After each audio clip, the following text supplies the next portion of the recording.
বন্ধুরা, তোমরা সবাই কেমন আছো? আশা করি ভালো আছো, সুস্থ আছো। তো আমিও ভালো আছি। মৌসুমী অফিসিয়াল চ্যানেলে তোমাদের সবাইকে জানাই স্বাগত জানিয়ে আজকে চলে এলাম নতুন একটা ব্লগ নিয়ে। চলো তোমরা দেখতে থাকো, আশা করি ভালো লাগবে। তো ভালো লাগলে অবশ্যই একটা লাইক, কমেন্ট, শেয়ার, আমার চ্যানেলটাকে সাবস্ক্রাইব করে দিও। তো আজকে আমাদের এখানে শীতলা পুজো, তো আজকে রান্নাবান্না কিছু হবে না। তো গতকালকে ভাত করেছি, সেই ভাতে জল ঢেলে রেখেছি, পান্তা হবে আজকে। তো চলো, আমি এখন বাজার থেকে এলাম।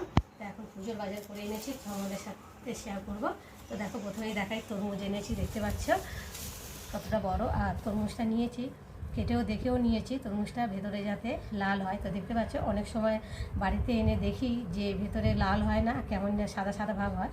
তো আমি আজকে দোকানদারের কাছে দিয়ে কেটেও নিয়ে এসেছি। আমি আগে দেখিয়ে দাও, তারপর নেব। তো যাই হোক, কেটেছে, দেখলাম যে তরমুজটা ভালো আছে। তো দেখো, তরমুজ নিয়েছি। আর ঠাকুরের জন্য 5 রকম মিষ্টি নিয়েছি। এই যে এরকম মিষ্টি নিয়েছি। আর এখানটা নিয়েছি আঙুর, দেখো। আর নিয়েছি এই যে কলা আর আপেল। আর নিয়েছি লেবু। আর রয়েছে শসা। অল্প অল্প ফল নিয়েছি, ডালা দেবো অল্প অল্প করে। আর আমাদের এখানটায় তো পুজো হবে। আর নিয়েছি এই দেখো পেয়ারা। আর আমাদের এখানে পুজো হবে সেই বেলা 1টার সময়। আর ডালা পাবে তো সেই রাত 8টা-9টা বেজে যায় ডালা পেতে পেতে। তার জন্য ভাবলাম যে আজকে গোটা গোটা ফল দিয়েই পুজো দেবো। তরমুজটা তো আর গোটা দেওয়া যাবে না, তরমুজটাকে 2 ফালি করবো, করে 1 ফালি দেবো। তো যাই হোক, আজকে এই পুজোর বাজার করে এনেছি। আর গাছে ফুল তুলেও রেখেছি, দেখতেই পাচ্ছ। আর আমাদের এখানটায় তো বললাম যে পুজো হবে রাত 8টা বেজে যায়। তো গোটা ফল দিলে কেটে দিলে ফল নষ্ট হয়ে যাবে। আর পুজো হবে তো সেই বাটা পাওয়া যাবে সেই 8টা-9টার দিকে। ফল এই এত গরম পড়ছে, নষ্ট হয়ে যাবে। তো তার জন্য ভাবলাম যে গোটা গোটা ফল দেবো, অল্প অল্প সব করে নিয়ে এসেছি। আর এখন আমি চান টান করবো। চান টান করে তারপর পুজো দিতে যাব, ডালা নিয়ে সাজিয়ে নিয়ে যাব। আর আমাদের এখানে পুজো হচ্ছে, আমাদের বাড়ির 2-3টে বড়েই পুজো হচ্ছে। তো খুব জাগ্রত পুজো, এটা খুব ভালো পুজো হয় আমাদের এখানে। পুরো পাড়াটায় জুড়ে পুজো। তো প্রত্যেকের আমাদের এখানে পুজো হয় তো ঠিকই, কিন্তু ডালা হয় 100-200-250 ডালা হয়ে যায়। তাও কত নিচে পড়ে যায়। তাও ভাবলাম যে একটু দেরি করে দেবো, যাতে ডালাটা উপরে পাওয়া যায়। তবুও সেই উপরে দিলে কী হবে, সেই নিচে ডালা চলে যায়, প্রত্যেকবারে এরকমই হয়। তো ভাবছি যে আজকে একটু দেরি দেরি করে যাব, করে গিয়ে ডালাটা দেবো। তো যাই হোক, তো চলো, আজকের আমার এই পুজোর বাজার হয়ে গেছে। আর পুজো টুজো উপোস করে আছি, পুজো দিয়ে এসে তারপরে পুজো দিয়ে চলে এলাম পান্তা খেতে। তো দেখতে পাচ্ছি আলু ভাতে দিয়েছি, এখন আলু ভাতে মাখবো।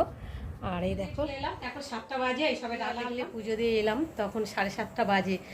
ডালা আনতে আনতে এত তাড়াতাড়ি ডালাটা দিয়ে ফেলেছি, সবার নিচে পড়ে গেছে ডালাটা।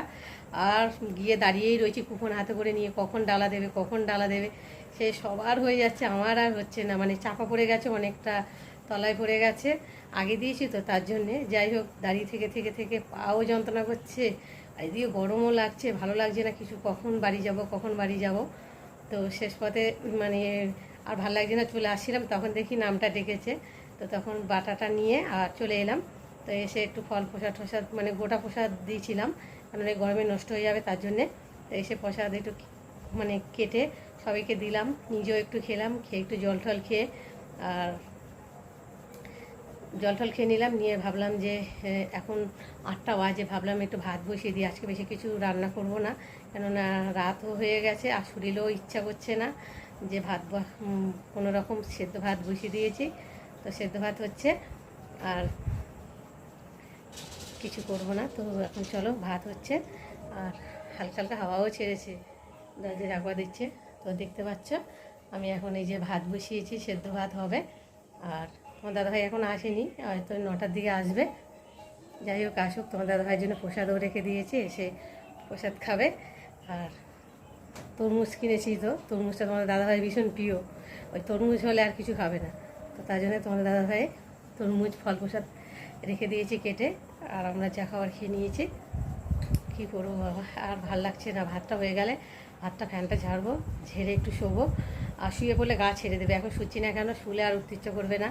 ভাতও ওইদিকে হচ্ছে, ফুটে গেলে আবার ফ্যান ঝাড়াতে হবে। তো আর এক বিপদ, যদি শুলে ঘুমিয়ে পড়বো, কারণ শরীরটা ক্লান্ত ভাব হয়ে গেছে না সারাটা দিন। এই রোদে গরমে কষ্টে যেন আর ভালো লাগছে না। তো যাই হোক, চলো।